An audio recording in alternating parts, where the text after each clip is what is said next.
There's absolutely no way to get rich quick, and these are just some dumb ways you could lose all your money before you actually even retire.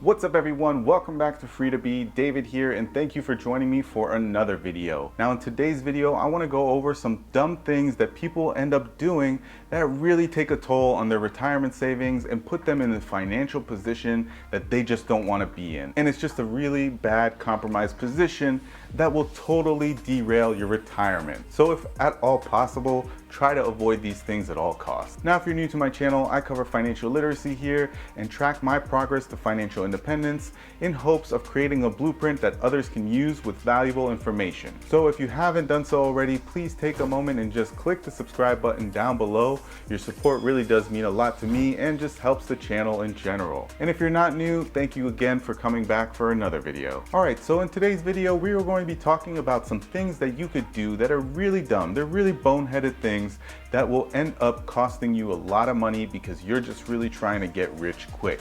You're trying to get that opportunity to get to retirement, to get to financial independence, and you want to do it overnight. Well, these things will definitely put a strain on that and put you in a really bad and compromised financial position. So again, it goes without saying, avoid these at all costs. And in no way is this a comprehensive list.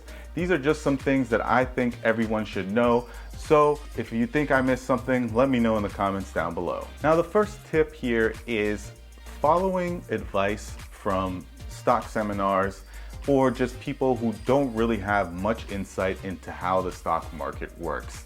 Because everybody has an idea of what they need to invest in. Everybody wants to come up with the quickest and easiest, product or service or company to invest in to get rich quick, but nobody really has a solid understanding of how everything works. If you are going to get information on what to invest in, if you are going to look at certain companies or stocks to invest in, make sure you do it from a trusted place and then do your own independent research and diligence as well. Because if you look at what's going on in the stock market right now, there's no reason that this stock market should be thriving the way it is or has been the past couple weeks. With everything that's been going on in the past 3 to 6 months, all indications should be that this market should be tanking. But in reality, over the past 3 to 4 weeks, it has been thriving. There's no reason for it. We don't know what's going on, but it is important to do research to understand. And so again, if you're looking to invest in certain companies, remember that the stock market is a long-term play. There's no getting rich and buying low and selling high and then buying low again in the course of a 6-month period and becoming wealthy.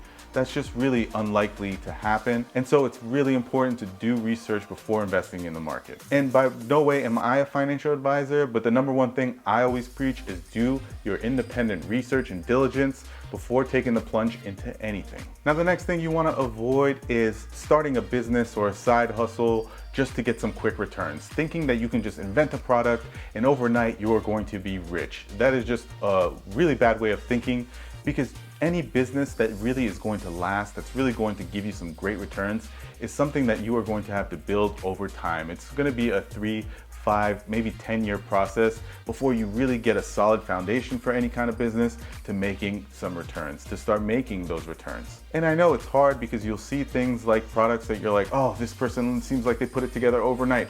But I promise you, anything that you see that has created success in a marketplace, any business that you see that's thriving, there has been a lot of hours and a lot of hard work behind that business. What you're seeing is just a sliver of success, and it can be a kind of misleading because you're thinking to yourself, why can't I just go ahead and repeat this? And you can, but it just takes a lot of hard work. Now, this next thing was a big one when I was in college, and I remember there was a craze with online gambling.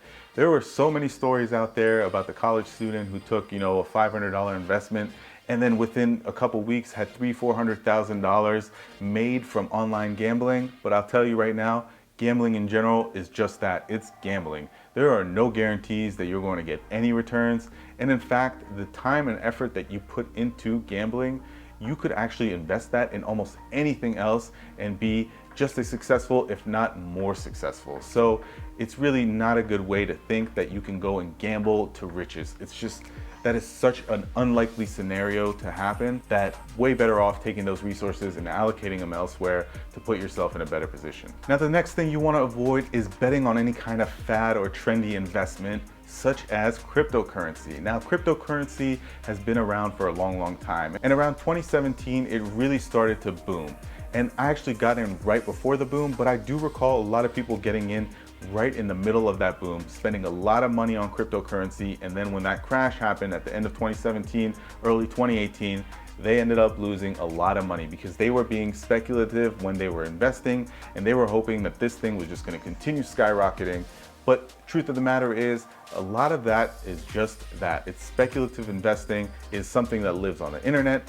It is a very volatile investment. If you are going to invest in it, invest small. Do not throw all your money into cryptocurrency. I don't think that's a great idea. And again, cryptocurrency is going to be one of these things that's going to mislead you into thinking that you can get rich quick because of all these crazy swings. So it might be, you know, $4,000 for a Bitcoin one day and then $12,000 the next day. But what you're failing to see is then on the third day, it could fall back down to $3,000.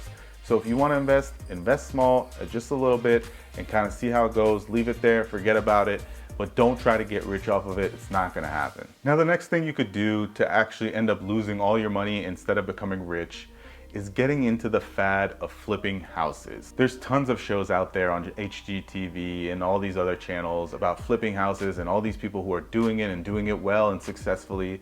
But the truth of the matter is, the normal person, you and I, we don't have that same experience. We don't have a network of contractors. We don't have the cash reserves to fund a project if it ends up going over, if it ends up going over budget. That kind of stuff could cripple you if you're just starting out flipping houses with no experience and no knowledge about how to go about doing it. Because there are a lot of components that aren't shown on these TV shows. The TV shows, much like, remember there was that whole fad with the storage lockers, the storage wars, where people go and buying storage units and then ending up like making hundreds of thousands of dollars off these units.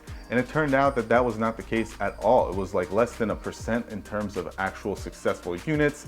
And a lot of that stuff was staged for TV to begin with. Same thing goes with flipping houses. A lot of the back end things, they don't show you. A lot of the work that goes into finding contractors, a lot of the costs associated with carrying a mortgage and paying for that interest while your project is going on, and the actual cash that you need, the capital that you need to get started, none of that is shown on TV because a lot of these lenders won't be giving you loans, 30-year fixed loans for a property that you plan to flip and sell. You actually need a lot more cash up front to do it. And again, if you don't have the capital to actually sustain that business and to learn through it, or you don't have someone that can guide you or mentor you, you're gonna end up losing a lot of money trying to flip houses. Again, it's one of those businesses where everyone has to make a little piece, and if you're not careful, you might have a contractor rip you off. You have to make sure your margins are super tight, you don't overspend, you know the market that you're actually servicing. There's just so many components that go into it that make it really easy for someone who doesn't know anything about it to lose all their money. And finally, one of the biggest things you're going to want to avoid in order to not lose all your money,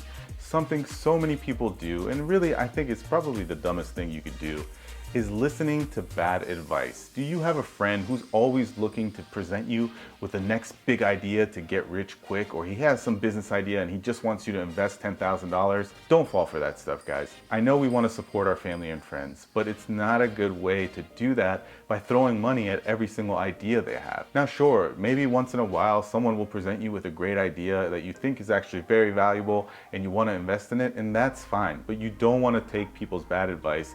You don't want to fall for traps for helping friends and family just because they're friends and family. That's just a surefire way to lose your money. So don't take bad advice. If someone wants to give you stock tips, but you know that they have no background in financial expertise or the stock market in general to give you that advice, don't take it. The golden rule for me always is, again, trust your instincts, trust your gut, do your own research and go from there. And just because someone's close to you, you don't necessarily have to feel pressure to take on their advice just because they're willing to give it to you. Do your own research.